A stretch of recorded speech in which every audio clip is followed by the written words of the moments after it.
નમસ્કાર, આપની સાથે હું છું રાકેશ પંડ્યા. આપ નિહાળી રહ્યા છો અડીખમ ગુજરાત. મહીસાગર જિલ્લામાં આનંદ ઉલ્લાસ અને ભક્તિભાવ સાથે દિવાસાના દિવસથી શરૂ થયેલા દશા માતાજીના વ્રતના આજે 10 દિવસ પૂર્ણ થતાં ઘરે ઘરે સ્થાપના કરેલ માતાજીની મૂર્તિનું આજે ભક્તો દ્વારા વહેલી સવારથી મહીસાગર તીર્થધામ દેગમડા ખાતેની મહીસાગર નદીમાં દશામાની મૂર્તિઓનું શ્રદ્ધાળુઓ દ્વારા વાતે ગાતે શ્રદ્ધાભેર વિસર્જન કાર્ય શરૂ કરવામાં આવ્યું હતું. મહીસાગર જિલ્લાના ભાવિ ભક્તો દ્વારા વિવિધ સ્થળે મહીસાગર નદી કિનારે દશા માતાજીનું મૂર્તિઓનું વિસર્જન કરવામાં આવ્યું હતું. વહેલી સવારથી ભક્તો દ્વારા પોતાના ઘરેથી વાતે ગાતે અબીલ ગુલાલની છોડો ઉડાવીને માતાજીની પ્રતિમાને માથે મૂકી મહીસાગર નદી કિનારે આવી વિસર્જન કર્યું હતું. પોતાની બાધા મનોકામના માતાજી પૂર્ણ કરે તેવી પ્રાર્થના કરવામાં આવી હતી.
जय महीसागर, जय दशामा।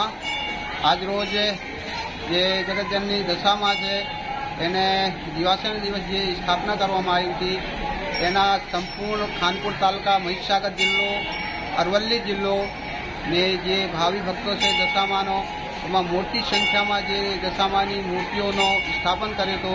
આજથી 10 દિવસ પહેલે એ આજે મોટી સંખ્યામાં મહીસાગરના નીર ઉપર, જલ ઉપર એમનું વિસર્જન કરવા આવે છે અને ભાવિ ભક્તોને માં સદબુદ્ધિ આપે અને એમને સુખ શાંતિ અને સ્વાસ્થ્ય આવે એવી મનોકામના છે અને દશામાં બધાનું કલ્યાણ કરે. અને સાથે સાથે પોલીસ પ્રશાસનનો બી અમે આભાર માનીએ કે અમને આ બધી વ્યવસ્થા ટ્રાફિકની અને લોકો જે મૂર્તિ પધરાવા જાય એને સુરક્ષાની કાળજી રાખી છે એના માટે પોલીસ પ્રશાસનનો બી ખૂબ ખૂબ આભાર. ને જય દશામાં મા મહીસાગર બધાનું કલ્યાણ કરે.